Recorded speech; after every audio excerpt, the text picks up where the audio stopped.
ગુજરાતની ફિલ્મ ઇન્ડસ્ટ્રીની બધી જ ખબરો માટે તથા ગુજરાતની બધી જ ખબરો માટે અમારી ચેનલને સબસ્ક્રાઇબ કરો લાલ બટન દબાવીને અને બાજુમાં આપેલા બેલ આઇકનને પણ દબાવવાનું ના ભૂલતા, જેથી તમને મળશે નોટિફિકેશન સૌથી પહેલા અને તમે વિડીયો જોઈ શકશો સૌથી પહેલા।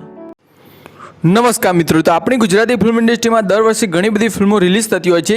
તો આપણી આ ઇન્ડસ્ટ્રીમાં ઢોલિવૂડ કિંગ કહેવાતા વિક્રમ ઠાકોર દર વર્ષે એક નવી જોરદાર સુપરહિટ ફિલ્મ લઈને આવતા હોય છે। તો આ વર્ષે પણ એક નવી ફિલ્મ લઈને આવવાના છે। આ ફિલ્મનું નામ છે રખેવાળ। હમણાં થોડાક સમયથી સોશિયલ મીડિયામાં જુદી જુદી અફવાઓ ફેલાવવામાં આવી રહી હતી કે વિક્રમ ઠાકોરની એક ફિલ્મ આવી રહી છે જેનું નામ છે દિલ જલે, તેમજ બીજી ફિલ્મો આવવાની છે। આ રીતે જુદી જુદી અફવાઓ સોશિયલ મીડિયામાં ખૂબ જ વાયરલ થઈ રહી હતી।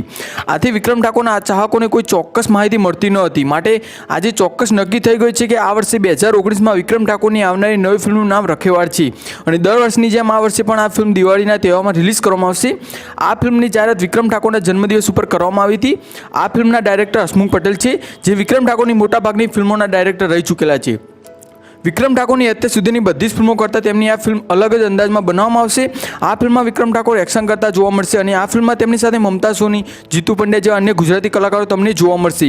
તો મિત્રો, આ ફિલ્મનું શૂટિંગ ચાલુ થયું નથી, પરંતુ જેવું શૂટિંગની શરૂઆત થશે અથવા તારીખ જાહેર થશે તેવી રીતે અમે તમને જાણ કરીશું। તે માટે અમારી ચેનલને સબસ્ક્રાઇબ કરવાનું ના ભૂલતા, તેમજ વિક્રમ ઠાકોરની આવનારી નવી ફિલ્મ રખેવાળને તમને શું જોવાનું ગમશે તે કોમેન્ટ કરીને કહેવાનું ભૂલતા નહીં। તેમજ વિક્રમ ઠાકોરના આશિકો હોય તો આ વિડીયોને લાઇક કરજો અને શેર કરવાનું ના ભૂલતા।